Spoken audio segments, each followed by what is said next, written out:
एक भीषण महामारी की तरह फैला हुआ रोग है जिसे हस्त क्रिया कहते हैं, अंग्रेजी में जिसे मास्टरबेशन कहते हैं। इससे बालकों से लेकर के बड़े तक का ये संहार कर रहा है महामारी। कौन सी महामारी? ये हस्त मैथुन, ये हस्त क्रिया। इससे बढ़कर नाशकारी कोई रोग नहीं है।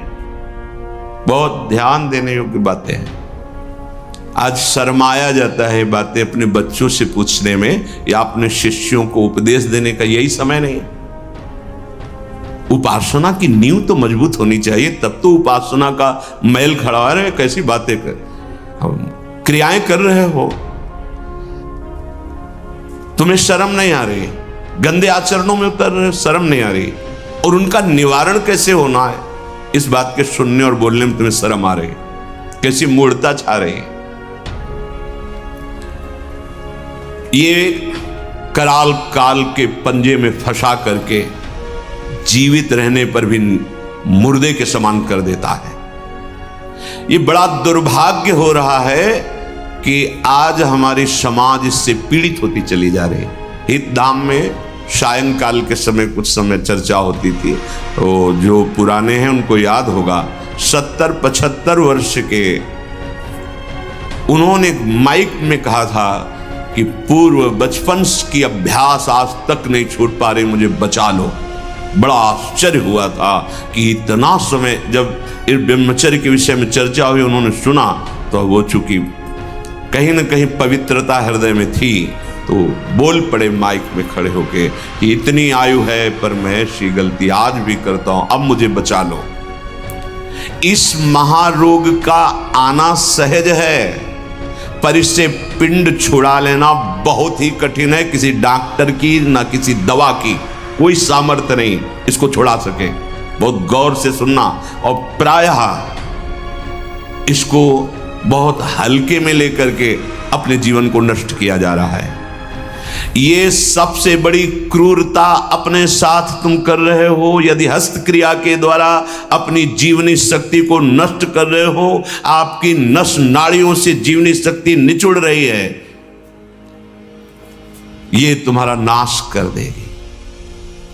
इस क्रिया से जितनी हानि उठानी पड़ती है वो हम वर्णन नहीं कर सकते। ये अनिष्टकारी क्रिया खिलवाड़ में सीख जाते हैं बच्चे। एक 13 वर्ष का बच्चा, कुछ चिन्ह होते हैं जो पहले से गुरुजनों की कृपा साधन करने पर परिचय में आ जाते हैं कि ये स्त्री सहवास से वीरपात हुआ है या हस्त मैथुन से हुआ है। देखा, पहले तो मना किया नहीं, फिर जब और जोर दिया कि भाई इसमें तुम्हें लाभ मिल जाएगा अगर आप स्वीकार कर लो। हाँ, दिन में 3-3, 4-4 बार बच्चों का काम खिलवाड़, उनको खिलवाड़ लग रहा है। ऐसा लग रहा है कि बहुत अच्छा मार्ग मिल गया जिससे हम सुखी हो जाएंगे। दुर्दशा ये हो गई कि 13 और 14 वर्ष का बच्चा वो इतने बड़े रोग से ग्रसित हो गया कि लव शंका करते ही जो महान शक्ति, उसका पतन।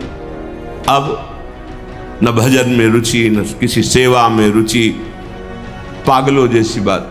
तुमको समझाया जी, क्या स्मृति का लोप हो रहा है, कोई उत्साह नहीं, एक जीवन मृत तुल्य बच्चा है यार, बच्चा, जहां कहीं कोई गुंजाइश नहीं।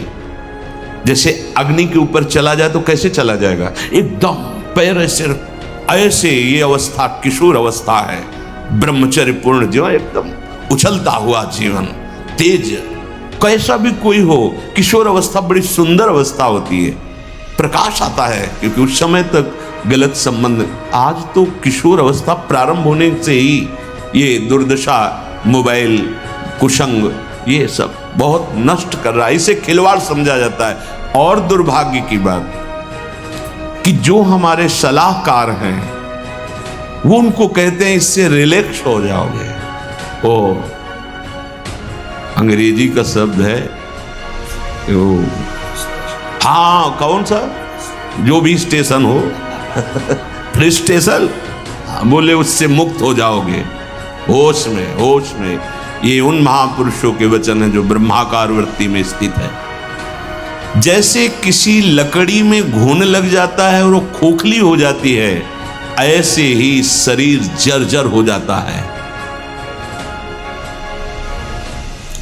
बहुत बहुत सावधानी की जरूरत है। ये मतलब इस हस्त क्रिया के द्वारा आगे चल करके वो नितांत नपुंसकता को प्राप्त हो जाता है। नशों में ऐसा दौर्बल्य, ऐसी कमजोरी आ जाती है कि सहवास के लिए सोचा मात्र खत्म हो गया। सहवास की योग्यता खत्म हो जाती, गृहस्थ मार्ग में चलने लायक नहीं रहता, संतान उत्पन्न करने की सामर्थ्य नहीं रहती। बहुत सावधानी की जरूरत है। इसे खिलवाड़ मत समझो। किसी भी औषधि में, किसी भी डॉक्टर में कोई भी ऐसा उपाय नहीं है जो इसे छोड़ सके। आपकी स्वीकृति ही एकमात्र है, सत्संग ही एकमात्र है, भगवत चिंतन, भगवत कृपा ही एकमात्र उपाय है कि इस महान रोग से, और ये वायरल की तरह फैल रहा है, जैसे कोरोना वायरल नहीं था ऐसे फैल रहा है। छोटे छोटे बच्चे जो अभी जानते भी नहीं, वो इतने से संस्कार पड़ रहा है, अच्छा लग रहा है। अब वो जीवन भर, अगर अभी तो नहीं, अभी सुधर जाए, नहीं जीवन भर नहीं रोक सकता, नहीं रोक सकता। या तो सद्गुरु कृपा हो जाए और बहुत शासन हो और वो स्वयं उस शासन को स्वीकार करे तो निकल सकता है, नहीं बड़े बड़े इस महामारी से नहीं निपट सकते। इसके लिए कोई इंजेक्शन नहीं तैयार हुआ अभी तक कि आप जाओ रोग खत्म। ये स्वयं स्वीकृति में बैठा हुआ महामारी है और ये वायरल की तरफ फैल रहा है। नवीन पीढ़ी का सर्वनाश। और कुछ महानुभाव ऐसे हैं कि इसको बता रहे हैं तो नेचुरल है, ये स्वाभाविक है, प्राकृतिक चलता है, ये कोई, अरे तुम सर्वनाश को तुमसे प्राकृतिक बता, स्वाभाविक बता रहे हो। नहीं, बहुत सावधान। आप लोग दुर्भाग्य का निमंत्रण मत दे। ये दुर्भाग्य है, ऐसा दुर्भाग्य है कि आपकी दिनचर्या ही नहीं हो सकती। कभी भी व्यभिचारी की एक जैसी दिनचर्या बहुत काल तक नहीं हो सकती। 2-4 दिन प्रयास करेगा, गिर जाएगा। ब्रह्मचर्य कभी भी दिनचर्या में फर्क नहीं पड़ने देगा, चाहे जैसी स्थिति हो। चाहे जैसे शरीर नहीं उठ पा रहा तो उसका चिंतन भागवतिक होने लगेगा। इसलिए सामान्यता, जिसे हम बहुत सरल समझ रहे, बहुत सुख समझ रहे, इसको आप सावधानी पूर्वक बहुत ध्यान दीजिए। बहुत ध्यान का इसलिए विषय है कि ये नींव है हमारे अध्यात्म की, हमारे परमार्थ की। शरीर के भीतर बताया था कल भी, एक मनोवाह नाम की नाड़ी है। इस नाड़ी का कार्य है मथानी जैसे नहीं, दो दूध दही का मंथन करे तो मक्खन निकाल देती है, ये इतनी चिंतन से गर्म हो जाती है नाड़ी, तो वीर पूरे शरीर के रक्त के साथ है। उसी से आपकी हड्डियां मजबूत होती हैं, उसी से आपका शरीर बलिष्ठ होता है, उसी से आपके मन को पवित्र विचारों में चलने की सामर्थ्य मिलती है। ये जो कहते हैं ना कि हम नहीं चल पा रहे हैं, हम भजन नहीं कर पा रहे हैं, आप कमी को पहचानिए। शरीर के भीतर जो मनोवाह नाम की एक नाड़ी है, ये मंथन कार्य करती है। जे ही आप कामासक्त हुए चिंतन किए तो पूरे शरीर से, जैसे दही के मंथन से वो घृत निकाल ले, वैसे ही मनोवाह नाड़ी काम करती है। वो पूरे शरीर की नस नाड़ियों से आपके जो वीर शक्ति उसको एकत्रित कर लेती है, चाहे शरीरधारी कोई भी हो, स्त्री हो पुरुष कोई भी हो, उसको एकत्रित कर लेती है। पूरी नस नाड़ियां कांप उठती हैं जब उसका आकर्षण, वो आप समझ नहीं पा रहे, वो आप समझेंगे ऐठन हो रही है आप ऐसे, वो पूरे नस नाड़ियों को निर्जीव कर रही, शक्तिहीन कर रही है। सिर से पैर तक हर अंग हिल जाता है। शरीर का मंथन करके वो एकत्रित करके बाहर कर देगी। अब क्रिया करो या ना करो, दौर्बल्य, प्रमेह, स्वप्न दोष, ये निश्चित उसके शरीर में प्रकट हो जाते हैं।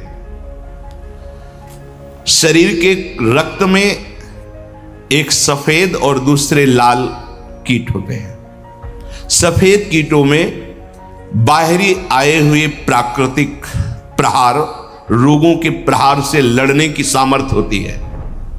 जो हस्तक्रिया या अन्य अष्टमैथुनों के द्वारा वीर शक्ति का नाश करता है तो सफेद कीट ये नष्ट होने लगते हैं। अब जो लड़ने की सामर्थ्य थी प्रकृति से, गर्मी, सर्दी, बरसात, मान अपमान, निंदा, स्तुति और रोगों से, वो क्षीण हो गई। अब चिड़चिड़ा स्वभाव हो गया, एकदम निराश, हताश, उदास। अब क्या करें, शरीर नष्ट कर दें, वो डिप्रेशन में पहुंचने लगता है। समझो, अधिकतर हमारी दुर्दशा हो रही। ध्यान देकर सुनना। अगर वो शुभ कीट जो रोगनाशक सफेद हैं, वीर आप नष्ट नहीं करते तो इतने बलवान हो जाते हैं कि एक बार विष को भी वो पचा डालेंगे। इतनी उसमें सामर्थ्य है, आपकी हानि नहीं होने देंगे। ज्यों ज्यों आप ये नीच चेष्टा करते हैं, त्यों त्यों ही ये जो आपको सबल बनाने वाले वो नष्ट होने लगते हैं और उसके कारण भयानक रोगों का सृजन होने लगता है। मनुष्य के शरीर में और दिमाग में और स्नायुओं पर ऐसा प्रभाव पड़ता है, आगे चलकर पक्षघात हो जाता है, ग्रंथिवात, जितने जोड़ों में दर्द, पागलपन या और रोगों की उत्पत्ति होने लगती है, क्योंकि वो जो लड़ने वाले कीट वो सब नष्ट हो जाते हैं। व्यभिचार सर्वथा निंदनीय है और सबसे महानिंदनीय है ये हस्तक्रिया, क्योंकि इसमें किसी दूसरे की जरूरत नहीं होती है। बहुत सावधान, बहुत नीच प्रवृत्ति है इसका।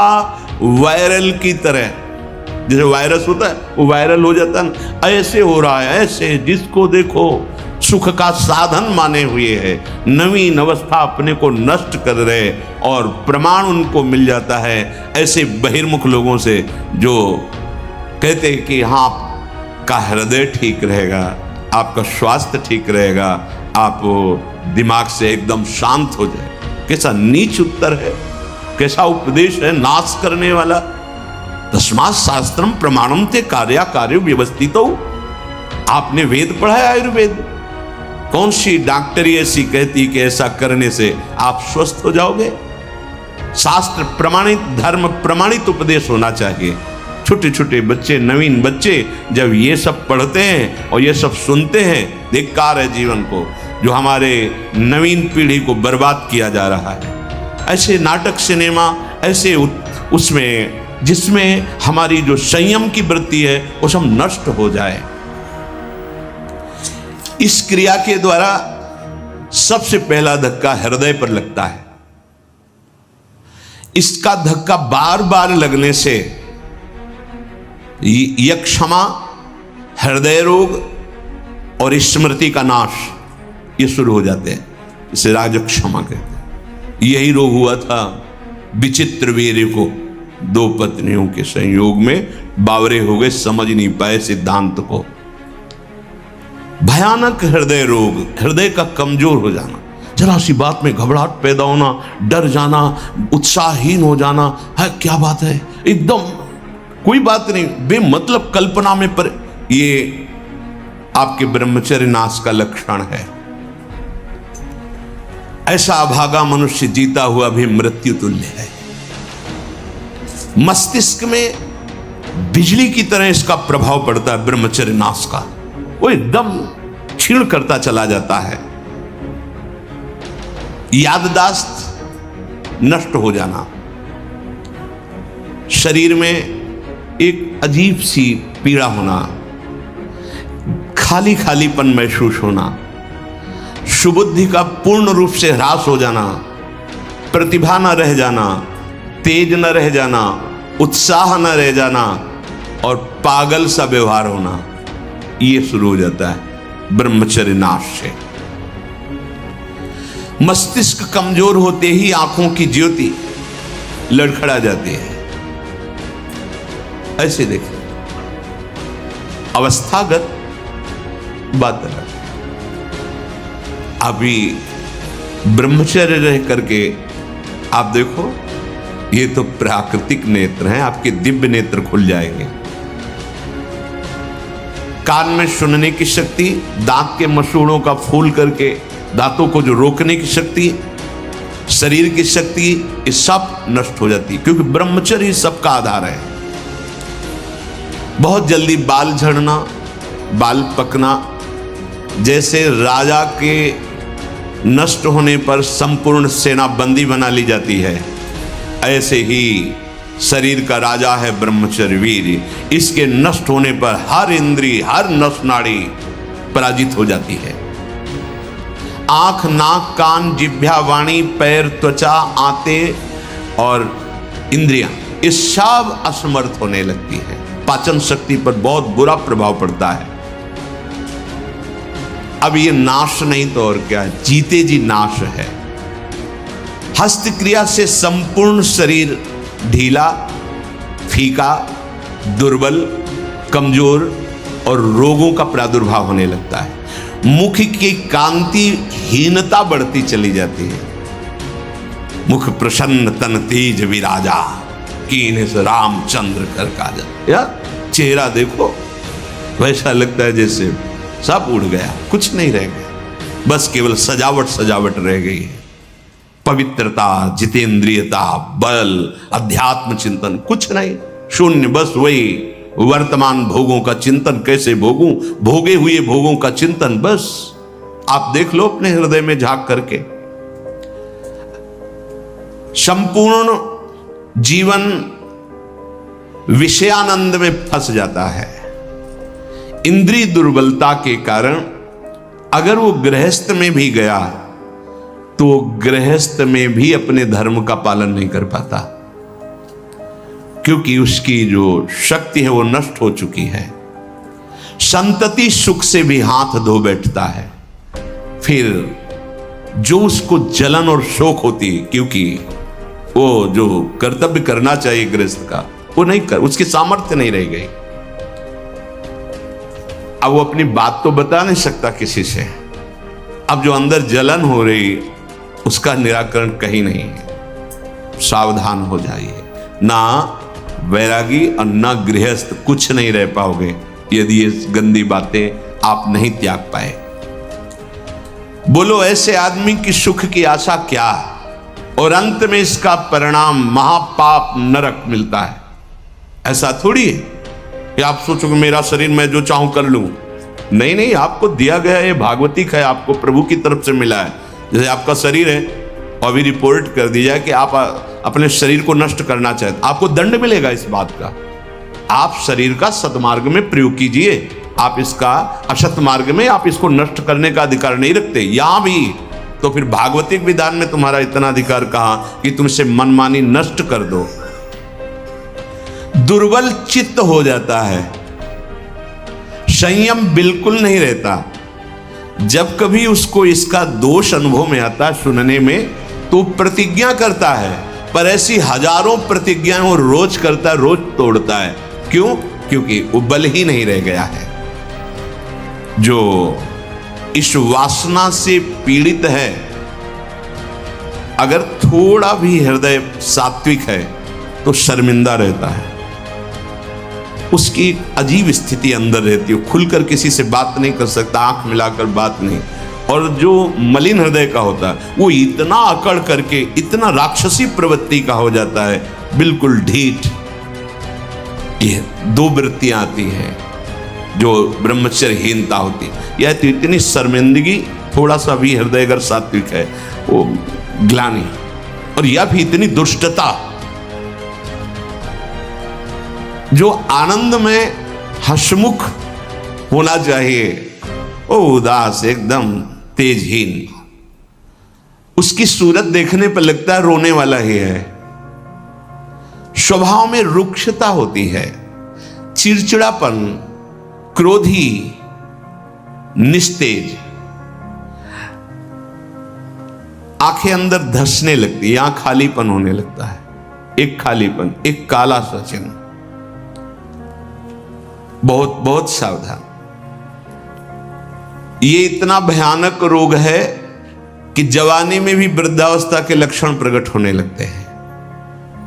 किसी भी कार्य में मन न लगना, पड़े रहने की इच्छा होना, थोड़ी मेहनत करने पर हांफते रहना, आगे क्या करना ऐसे विचार करने की शक्ति नष्ट हो जाना, बहुत जल्दी क्रोध आकर के आवेश में कुछ ऐसे वचन बोलना, क्रियाएं करना। देखो ना, सुनने को मिलता, माता पिता को पीटा, ऐसा किया, वैसा। कुचिंताओं की बाढ़ आ जाती है, कुचिंताओं की। उसके हृदय में एक भय, एक जलन, एक घबराहट बनी ही रहती है। थोड़ी सी बात उसको पहाड़ जैसी मालूम होती है, विचार के द्वारा काट नहीं पाता है। बार बार झूठ बोलना उसका स्वभाव बन जाता है। बार बार भूख लगना या जठराग्नि का मंद पड़ जाना, ये दो दोष होते हैं। अन्न ना पचना या तो बार बार ऐसा लगना कि खाऊं। और मलबद्धता आते, जब वीर शक्तिहीन हो जाती है तो मल को पकड़ने लगते हैं, उनमें सामर्थ्य नहीं रह जाती पचाने की या मल निकालने की, तो कब्जियत बनी रहती है। नींद का या तो नाना और या आना तो कुंभकर्ण जैसे सोना पड़े हैं। दो, उठते समय निरुत्साह, आलस्य, आंखों को बहुत भारीपन होना, नहीं खुलने देना। ऐसा जब आप संयम से चलेंगे ना, घड़ी की अलार्म की जरूरत नहीं होती, एक समय में नेत्र खुलो, ऐसा नहीं, ऐसे नहीं, एक दिव्यता आती है। अभी आप उधर कदम सही ढंग से नहीं रख रहे, इसलिए है अलार्म बजते रहते, सो रहे। परमार्थ में या व्यवहार में भी आपको चलना है तो आपका संयम बहुत अनिवार्य है। अब बच्चे कहते हैं हमारी स्मृति काम नहीं करती है, पढ़ाई में मन नहीं लगता है। ऐसा क्यों नहीं लगता? आप देखो अपने आचरणों को देखो।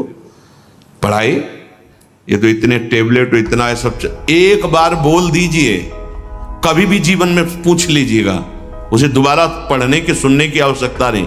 एक बार अगर हम नहीं सुनना चाहते तो आप हल्ला मचाते रहो, बाद में पूछो तो ना हमने वर्तमान में सुना ना, बाद में उसकी स्मृति रहेगी। जहां स्मृति लगी वहीं लगी है। रात्रि में जो स्वप्न दोष होता है, इन्हीं गलतियों का परिणाम होता है। यदि आप ऐसी कोई गलती ना करें तो कल चर्चा में बताया था, स्वाभाविक कभी हो, वो उफान जैसा, वो जो संतानोत्पत्ति वाला, वो नहीं।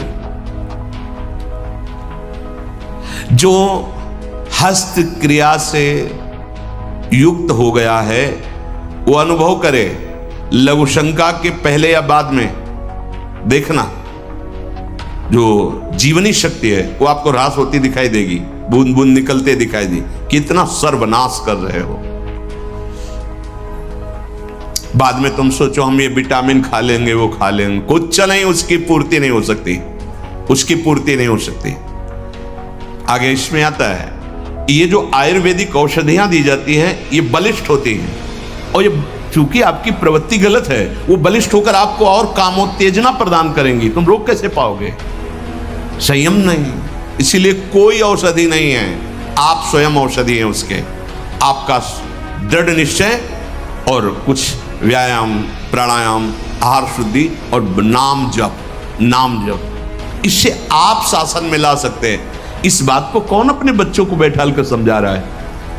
अगर वो नहीं है तो सावधान हो जाएंगे कि अगर कोई ऐसी बात बताता है तो माता पिता ने मुझे पहले सिखा रखा है कि ये बहुत नाशकारी क्रिया है, कभी ऐसा नहीं करना। आप बताते हैं क्योंकि आपको फुर्सत कहाँ है, आप अपने मनोरंजन में मस्त हैं, आपको यही लगता है खिलाना पिलाना ही केवल बच्चों का प्यार दुलार है। नहीं, कभी बैठा लिए, उनकी दिनचर्या देखिए, आप उनसे पहले इस महान दुर्गुणों का आगाह कीजिए कि ऐसी ऐसी बातें आगे कोई तुम्हें सिखा सकता है या तुम्हें है तो नहीं, जानकारी करनी चाहिए। अगर कभी ऐसा हो तो मत, ऐसा मत करना।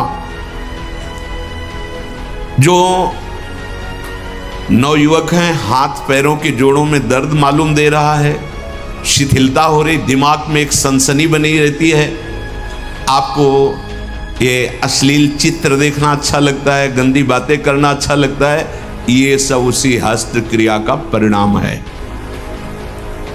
जिनको बार बार एक स्वाभाविक लघु शंका लगती, एक बार बार ये आपका लक्षण है कि आपने ब्रह्मचर्य का नाश बहुत अच्छे से किया है। कोई भी हो, गृहस्थ हो, विरक्त हो, कोई भी हो, हाथ पैर में कंपन होना, चेहरे पे मुहासे उभर आना, एकदम उठ के खड़े हुए अंधकार सा छा जाना, स्मरण शक्ति का लोप हो जाना, चित्त का अत्यंत चंचल रहना, दुर्बलता, प्रतिज्ञा पूरी ना करना, कोई भी कार्य पूरा ना करना, दिमाग में हर समय गुस्सा गर्मी छाना, नेत्रों में जलन होना, क्षण में गुस्सा क्षण में शांत, माथा, कमर, मेरुदंड, छाती इनमें दर्द होना। ये बिल्कुल ध्यान से सुन लीजिए। रीढ़ की हड्डी झुकाकर बैठने में आराम महसूस करना, ये सब उसी ब्रह्मचर्य नाश के लक्षण है। ब्रह्मचर्य आपको ऐसे बैठने ही नहीं देगा। तो देखो जरा सी एकाग्रता का आएगा तो बिल्कुल सावधान। अरे महान शक्ति है। मुख से दुर्गंध और शरीर से दुर्गंध आने लगती है जो अपनी इस ब्रह्मचर्य शक्ति का नाश करता है। दुर्गंध युक्त शरीर हो जाता है। नाक के किनारे ऐसी हल्की हल्की झाई आने लगती है, ऐसे यहां हल्की हल्की झाइयां पड़ने लगती, काले दाग जिन्हें कहते हैं, ये चिन्ह है ब्रह्मचर्य का नाश करने की। आवाज में कोमलता नष्ट हो जाती है, रुक्षता आ जाती है, स्वभाव में अप्रिय स्वभाव बन जाता है। कोई भी तुम्हारे पास बैठना नहीं चाहेगा, वही बैठेगा जो तुम्हारे लक्षणों से युक्त होगा। किसी भी मार्ग में उसको कामयाबी प्राप्त करने का उत्साह नहीं रह जाता। कर एक नवयुवक भाई कह रहे थे कि अगर वचन सुनने को न मिलते तो हमने तो ठान ही लिया था कि अब अपने शरीर को पूरा कर देंगे। बचा लिया आपने हमारे ओ बड़े भाव से गदगद होकर कह रहे थे। ये जैसे आप सुन रहे हो तो आपको एक चोट पहुंचाएंगे शब्द, या आपको उठाने की कोशिश करेंगे। अगर आपने पकड़ लिया शब्द का सहारा तो उठ जाओगे, कोई औषधि नहीं बचा सकती। आप स्वयं बच सकते हो, आप में अभी भगवान ने सामर्थ्य दी है, अभी बच सकते हो। अगर आपने अभी अपने को नहीं संभाला, सोचो जरा, आप इतनी कीमती महान वस्तु को खिलवाड़ में नष्ट कर रहे हो। क्या चाहते हो? क्या चाहते हो? गृहस्थ में संतानोत्पत्ति के लिए आदेश है, व्यभिचार के लिए थोड़ी आदेश है। प्रत्येक माता पिता गुरु बड़े जनों को ये कर्तव्य का पालन करवाने के लिए चाहिए कि उनको अपने पास बैठा ले, चाहे पुत्र हो या पुत्री, शिष्य हो या शिष्या, उसको ये बात समझावें कि ब्रह्मचर्य ही आपको लौकिक पारलौकिक उन्नति दिलाएगा। इसमें लज्जा संकोच करना बिल्कुल मूढ़ता होगी कि हम अपने बच्चों से ऐसी बात क्यों करें, या ये समझना कि मैं ऐसा बोलूंगा तो कहीं कोई ऐसा ना सोचे। मान लो गुरु है, उपदेश कर रहा, कहीं ये ना सोच बैठे कि लोग क्या कहेंगे कि रामकृष्ण हरि की चर्चा छोड़ करके क्या चर्चा कर रहे हैं। शरीरम व्याधि मंदिरम ये तभी बनता है जब आप ब्रह्मचर्य का नाश करते हैं। अतः माता पिता से, गुरुजनों से सबसे प्रार्थना है कि संकोच लज्जा छोड़कर अपने प्रियजनों को पास बैठाल कर, चाहे बच्चा हो या बच्ची हो, संयम की शिक्षा जरूर बतावें कि कैसे हम अपने जीवन को, भविष्य को, आप क्या समझते हो, अच्छे अच्छे पदार्थ पवा दिए, खूब पैसा लगा करके उनकी सुविधाएं दे दिए, लेकिन वो जो आचरणहीन हो रहे हैं, जो जीवनी शक्ति का नाश कर रहे हैं, किस उन्नति में जाएंगे? जब अंदर ब्रह्मचर्यहीनता आती है तब नशा करने की इच्छा होती है, क्योंकि विक्षिप्तता सही नहीं जाती है। वो गांजा, चरस, ड्रग्स, ये वो, अब उस नशे की उत्तेजना में और नष्ट होता चला जाता है, नष्ट होता चला जाता है।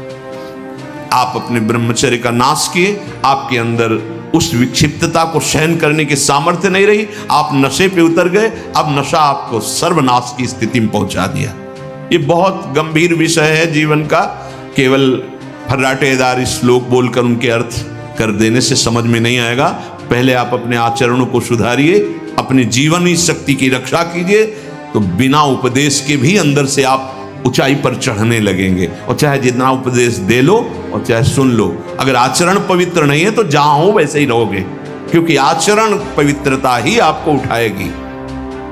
तो इसलिए माता पिता या गुरु को ब्रह्मचर्य का स्पष्ट वर्णन करने में कभी लज्जा नहीं मालूम होनी चाहिए। और बड़ी दुर्भाग्य की बात हो रही है कि घर परिवार के लोग तो कोई ऐसा बता ही नहीं रहे, और अध्यापक भी इसकी तरफ नहीं बोल रहे। अध्यापक अगर 15 मिनट का समय केवल दैनिक दिनचर्या की पुष्टता के लिए दिया जाए तो हमारे नवीन पीढ़ी की जो उज्ज्वलता है वो प्रकाशित हो जाए।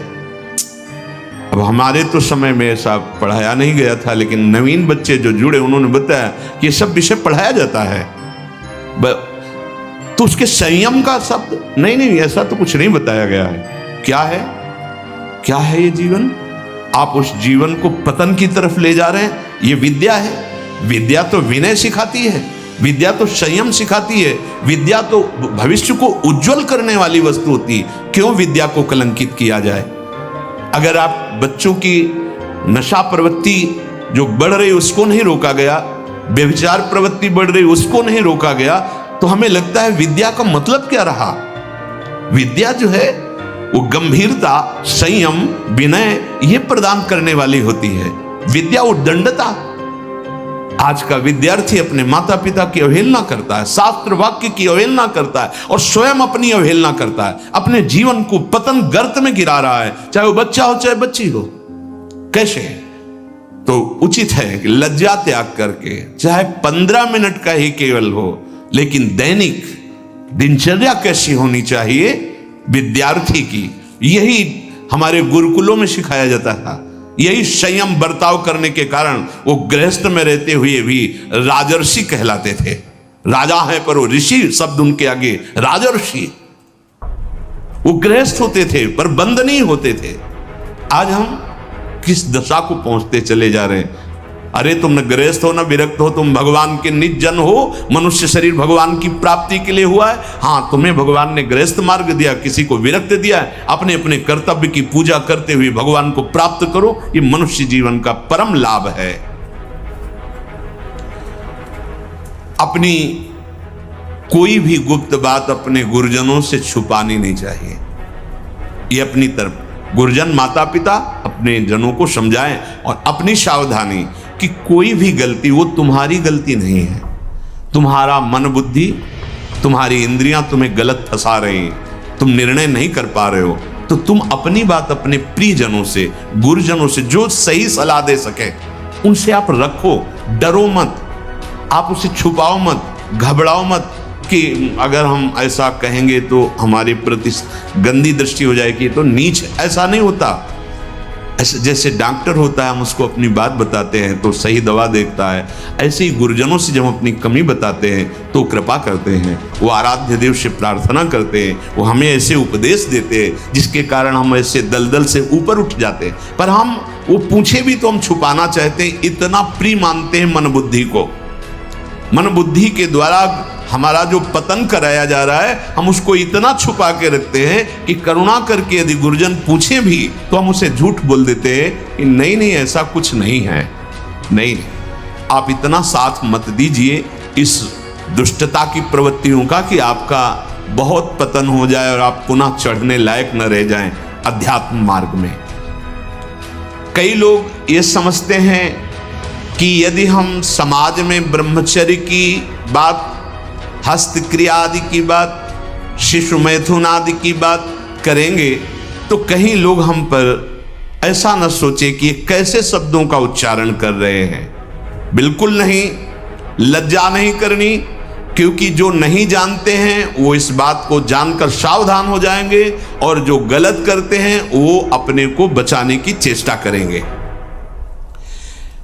कुसंग में पड़ा हुआ बिना सत्संग के नहीं निकल सकता। बुराइयों को दबाने के लिए अच्छाई क्या है ये जानकारी होनी आवश्यक है। इसीलिए सदाचारी और ब्रह्मचारी बनने के लिए जो सद्गुरु के वचन हैं, संतों के वचन हैं, शास्त्र के वचन हैं, उनको सुनो। उसमें लज्जा का भाव मत रखो।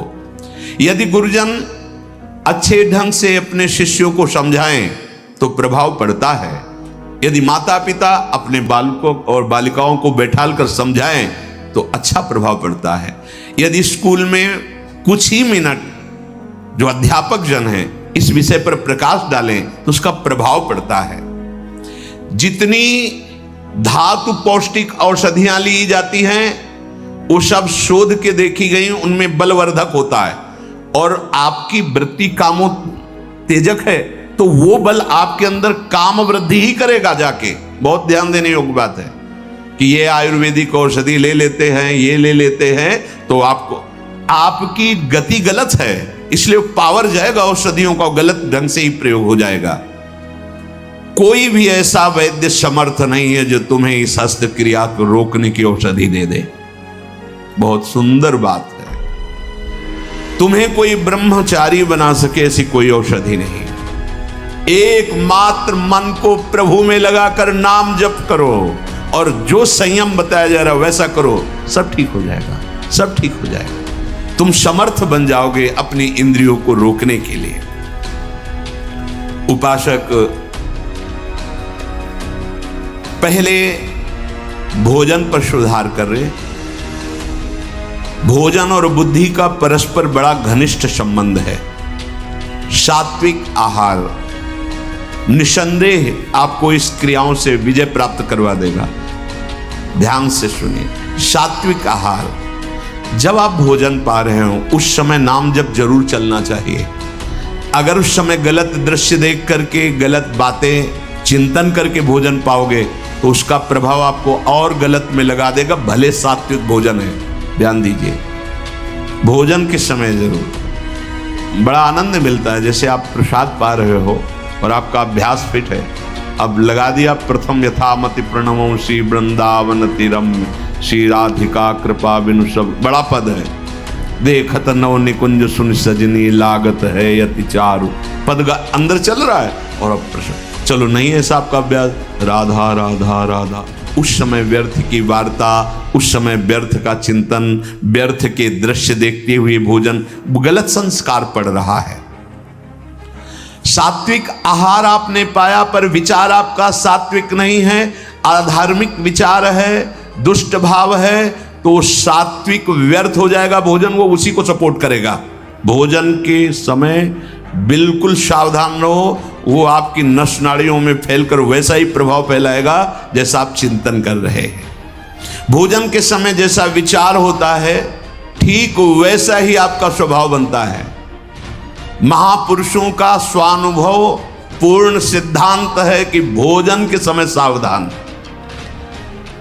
भोजन में जो रस बनता है वो नस नस में फैलता है और जिस चिंतन से चिंतित होकर पाया वैसे ही प्रभाव पड़ता है।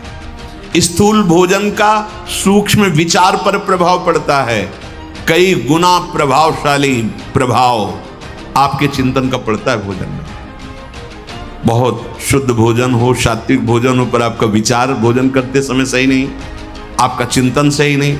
इसलिए देखो संत जनों का जब कभी प्रसाद पाने तो पहले नाम कीर्तन होता है, फिर बहुत से जय जयकार लगते हैं और बीच बीच में जोर जोर से राधे श्याम की गुण, कि आपका चिंतन भागवतिक रहना चाहिए। देखो ना, हमें लगता है 10 मिनट तो केवल जय जयकार ही होती है। अयोध्या मथुरा की जय, पूरे जितने अपने ठाकुर जी सब की जय जयकार।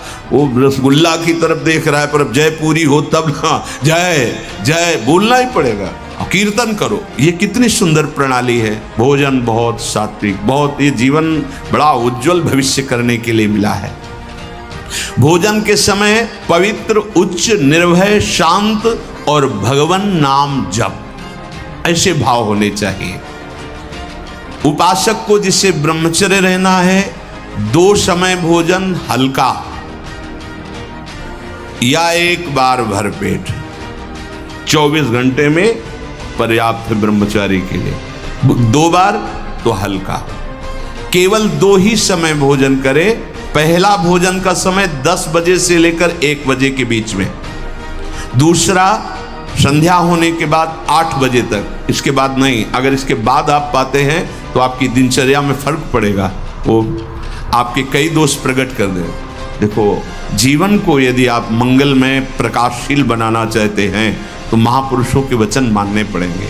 कोई भी बिना सदाचरण किए सुख शांति को नहीं प्राप्त होता। आज हमारी सब दिनचर्या नष्ट हो गई है और हम चाहते हैं सुख शांति आनंद ऐश्वर्य वैभव, और आचरण हो रहे हैं दुख और अशांति और दरिद्रता आने वाले। और आप चाह कैसी आचरण, कैसे भोजन 2 समय,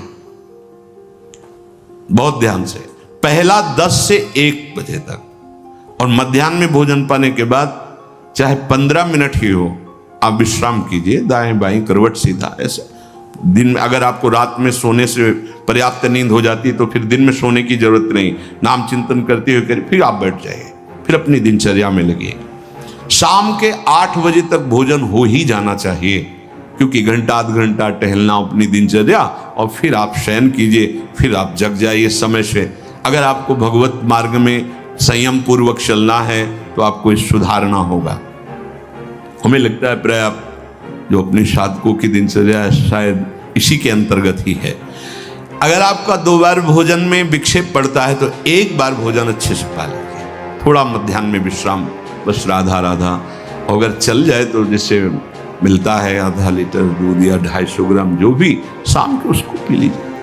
मतलब ब्रह्मचारी को ज्यादा किसी पदार्थों की ताकत की जरूरत नहीं होती, वो स्वयं में इतना। अब अनावश्यक आप डालते रहोगे अनावश्यक, तो फिर आपका चिंतन भी बिगड़ जाएगा, आप नहीं संभाल पाओगे। बहुत संयम की जरूरत है। बहुत गर्मा गर्म भोजन ब्रह्मचारी को नहीं करना चाहिए, उससे आपके ब्रह्मचर्य पे फर्क पड़ जाएगा। ताजा भोजन है पर धुआं नहीं उठना चाहिए, शांत। ये गर्मा गर्म जैसे हो ना, बिल्कुल नहीं। भोजन हमेशा सात्विक, ताजा, सादा होना चाहिए। जो जैसे रोटी ये सब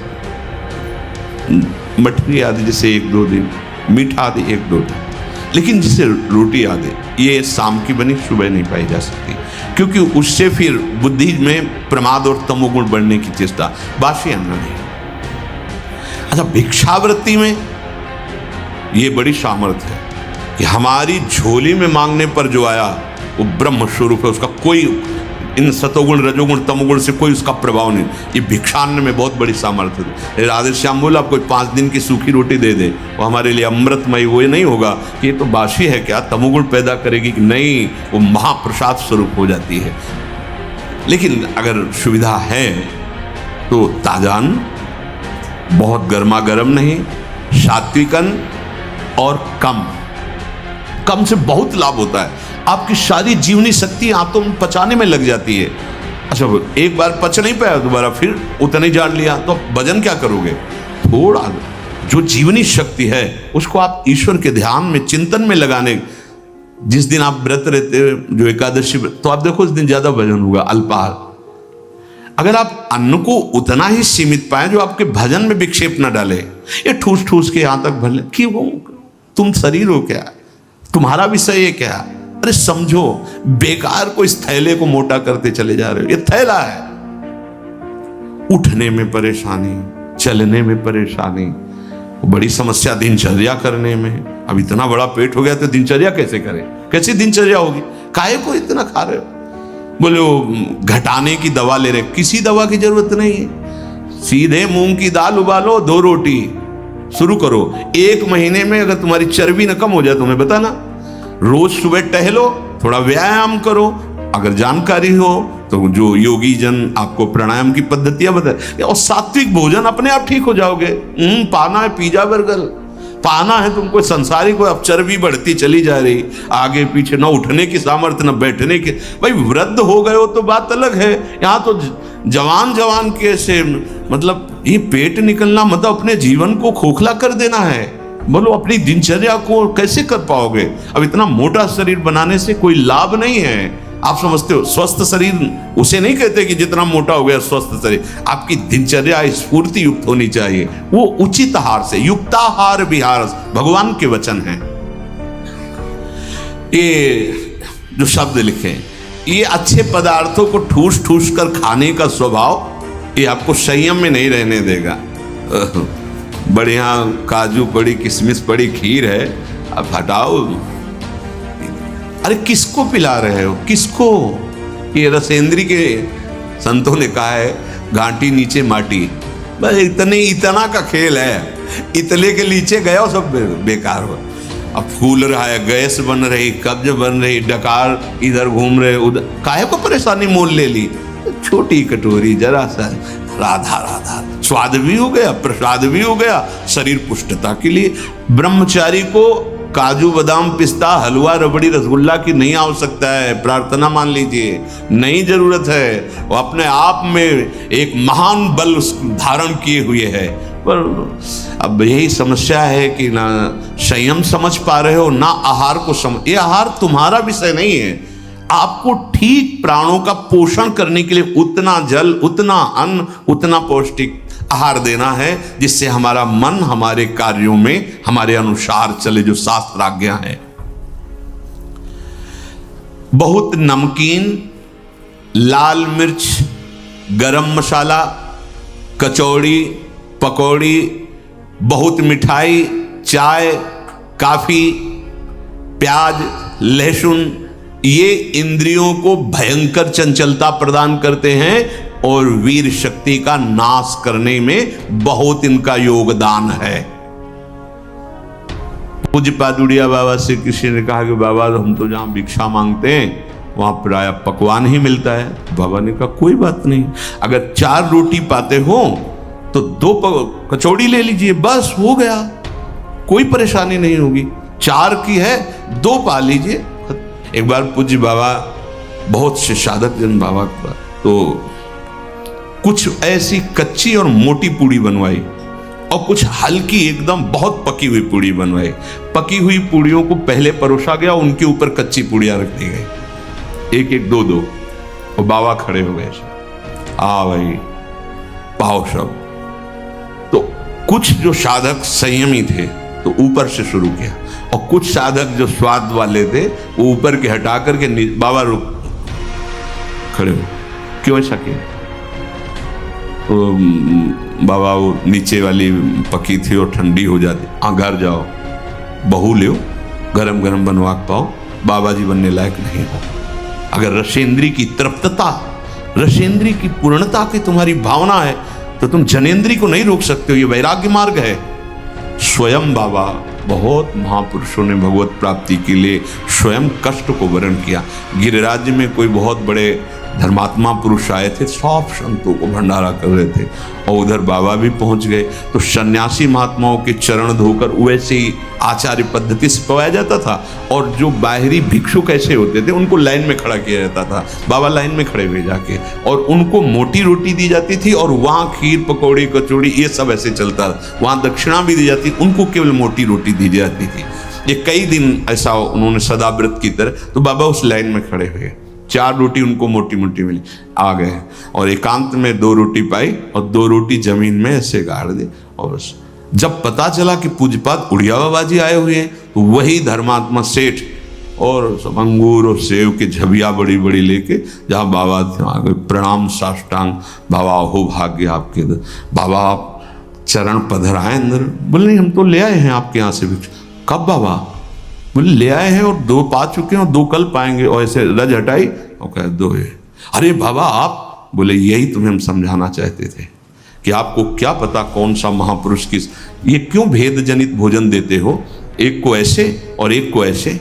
एक दिन पवाओ, लेकिन कम से ठीक है, माना उनको सम्मान से बैठ के, उनको खड़े खड़े, लेकिन वही चीज दो जो सबके लिए। बाबा कैसे महान पुरुष, 2 रोटी पाई, 2 पुराने संतों को देखो कैसे जीवन यापन। हाँ देखो, वही बाबा जो एक कवल पाकर 18 घंटा पद्मासन में बैठते थे, जब परिपक्व अवस्था 70 घरों में एक दिन में जाते थे भावना पुष्टता के लिए। बाबा हमारा निमंत्रण गए, 1-2 कवल पाए, ऐसे जरा जरा सब पाए। ऐसे हम अभी भगवत प्राप्त नहीं हुए हैं, तो हम लोगों की इंद्रियां, मन, बुद्धि संसार की तरफ जा रही है। अब हमको संयम की आवश्यकता है। यदि संयम का हम बर्ताव नहीं करेंगे तो सुन लो, भोजन के पहले अच्छे से हाथ धो, मुंह में कुल्ला करो, और लघु शंका लगी हो तो लघु शंका जाओ। भोजन के पहले पवित्र हो। भोजन पाते समय नाम चलना चाहिए या पद चलना चाहिए या अच्छे कोई संत महापुरुषों के जो चरित्र हैं उनका चिंतन करना चाहिए। खड़े भोजन नहीं पाना चाहिए, लेटे भोजन नहीं पाना चाहिए, चलते हुए नहीं पाना चाहिए। प्रातः काल कल चर्चा हुई थी, जो जलपान हो बड़ा औषधि का कार्य करता है। ब्रह्मचारी को बाल भोग नहीं करना चाहिए। सोचो भैया, ब्रह्मचारी को बाल भोग नहीं करना, 10 से 1 के बीच में और 8 बजे तक शाम के भोज, इतने में मर थोड़ी जाओगे। अरे यार, कई कई दिन भोजन नहीं मिला है, कई कई दिन के गंगा का किनारा है, गांव जाने का स्वभाव नहीं था, बस आकाश वृत्ति का सहारा था। ये अगर आप बाल भोग नहीं करोगे तो आप क्या परेशानी हो जाएगी। 10-11 वो तो मिलेगा ही आपको। हमारे तो जीवन में था कि पता नहीं कब मिलेगा, कहाँ मिलेगा, कोई भरोसा नहीं। कभी इतना गुड़ कोई दे दिया, कभी वो जो गंगा किनारे बारी लगाते हैं, वो हे बाबा 2 परेठा लोगे, भगवान दिए ऐसे मान के गंगा जी ने गोरा पा लिया। बड़ा आपको तो निश्चित है कि आपको मिलेगा भोजन, फिर आप बाल भोग क्यों? बाल भोग पच नहीं पाया, राज भोग डाल लिया, वो पच नहीं पाया, तो आप बीमार हो जाओगे, कब्ज हो जाएगी, गैस बनेगी, आपका भजन में मन नहीं लगेगा, तो फिर वही प्रमाद की स्थिति आएगी। भोजन होने के बाद 100-200 कदम चलना चाहिए, टहल करके। दिन में 15-20 मिनट विश्राम। रात्रि में भोजन के बाद आधा पौन घंटा नाम जप माला उठाओ, छत में या कहीं जैसा हो, आराम से भगवत चिंतन करते हुए टहलो, इन्हें तुरंत पा करके फिश हैं।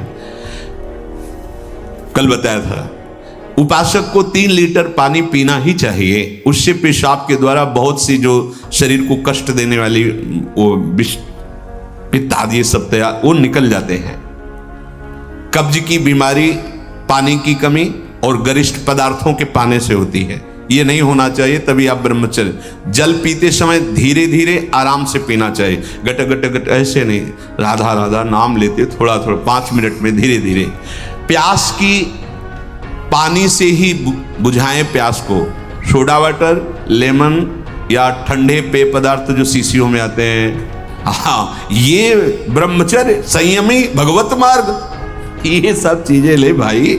आपको अमृत पान करना है। राधा नाम सुधा रसम रसी, तुम बहुत सावधान। प्रकृति के विरुद्ध चलने से कभी कोई सुख का अनुभव नहीं कर सकता, बहुत सावधान। भोजन के समय आपको पानी नहीं पीना है। यह अभ्यास आपकी दिनचर्या में बहुत बाधा पहुंचा देगा। यदि आप भोजन के साथ पानी पीते हैं, गैस बनना शुरू हो जाएगी, कब्ज बनना शुरू हो जाएगा, आप परेशान हो जाएंगे।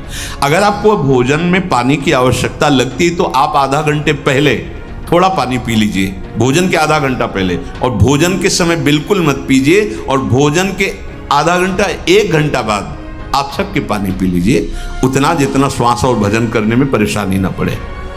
खड़े खड़े पानी नहीं पीना चाहिए। रात्रि में सोने के समय गर्म दूध नहीं पीना चाहिए कि आप गरम गरम दूध पी रहे, नहीं, उसको एकदम शांत कर लीजिए दूध को, जब धुआं न रह जाए। अगर दूध भी पीना है तो पीने के बाद 20-30 मिनट टहलना चाहिए, नहीं कि दूध पी के आप सो गए, संयम में नहीं रह पाओगे। प्रातःकाल उठते ही सूर्योदय के पहले यदि आपको सुविधा हो जाए, एक तांबे का पात्र रखो और उसमें जल पूरी रात्रि भरा रख लो और वो पियो, तो आपको बहुत संयम में सहयोग मिलेगा और रोगों के नाश में सहयोग मिलेगा। तांब पात्र में रात का रखा हुआ जल। ये नितांत सत्य है कि कोई भी नशा करने वाला ब्रह्मचारी नहीं रह सकता। जो तमाकू और भांग, गांजा, अफीम, इस तरह के कोई भी नशे वो ब्रह्मचर्य नहीं टिकने देंगे। इसलिए कोई भी नशा न करे, आलस्य अपने कर्तव्य कर्म में न करे, हृदय को बार बार शीतल करता रहे, ऐसा चिंतन करे। संतुष्टायेन केन वा, ऐसे चिंतन मत करो कि हृदय तुम्हारा जलता रहे। यदि हम जो सुनी हुई आज सत्संग की बातें हैं इनको अपने जीवन में उतारें, और पहली जीवन की प्रार्थना हमारी कि आपकी पहली सीढ़ी ब्रह्मचर्य है। यदि आप ये हस्त क्रिया या किसी भी तरह से गंदी आदतें, पूर्व संस्कारवश, कुसंगवश हैं तो आप छोड़ दीजिए, हिम्मत कीजिए, एक बार जलिए, एक बार नियम ले लीजिए, मैं ऐसा नहीं करूं। खान पान कीजिए और सोने का एक निश्चित समय रखिए। और जिस समय आप ऐसी हरकतों को करते हैं वो समय आप माला लेकर बैठिए। जब तक गाढ़ निद्रा का आवेश न हो तब तक आप अपने को स्वतंत्र मत छोड़ दीजिए कि पड़े पड़े चिंतन, फिर गड़बड़ हो जाएगा। बिल्कुल ऐसा ही किया गया है जीवन में। हाँ, भोजन के बाद, चलने के बाद वज्रासन में बैठकर जब नींद आई तो कभी कोई माला लिए, कभी हाँ, भोजन के बाद, चलने के बाद वज्रासन में बैठकर जब नींद आई तो कभी कोई माला लिए, कभी माला रखे। ओ गुरु कृपा से जब ऐसी भावना बन जाती, निरंतर मंत्र नाम जब चल रहा है, वो बात अलग है। पर आपको अपनी दिनचर्या, अब आप सोने जा रहे हैं और आराम से दरवाजा बंद किए और लेट गए और मोबाइल हाथ में, सर्वनाश की स्थिति आप में आ ही जाएगी। क्योंकि एकांत में मन बहुत बलवान होकर इंद्रियों के साथ भोगों का चिंतन करता है। ये बिल्कुल सावधानी रख लीजिए। बलवान इंद्री ग्रामो विद्वानम अपि कर्षति, जहां एकांत होंगे, मोबाइल हाथ में, वो आपको दुर्गति करने का बहुत बड़ा साधन बन जाएगा। पहला काम, कमरे में जब जाओ स्विच ऑफ कर दो। बिल्कुल जैसा कहें, माला उठाओ या कोई महापुरुष का चरित्र उस समय पढ़ो, वो आपको थप्पड़ की तरह लगेगा। और चरित्र पढ़ के उसी के चिंतन करते हुए सो जाओ, या माला लेकर के जप करते जब नींद आए तब सो जाओ। कोई ऐसी चेष्टा मत करो जो तुम्हारे उत्साह को, तुम्हारी जीवनी शक्ति को नष्ट करके नरकगामी बना दे। बहुत बढ़िया अवसर मिला है, निकल चलो प्यारे। बार बार आप देख रहे हो कि आपकी दुर्दशा कर रही चेष्टाएं, आप जो कहते हो मैं छोड़ नहीं पा रहा, उसका कारण है आपका निश्चय। आप निश्चय ठीक नहीं कर पा रहे। और नाम जप करो, ऐसा निश्चय होगा। आप इस सत्संग सुनकर मनन करो, ऐसा निश्चय होगा कि निश्चित भगवान की कृपा से आप इस जीवन में संयम पूर्वक बर्ताव करते हुए भगवत प्राप्ति कर पाएं। श्री राधा वल्लभ लाल।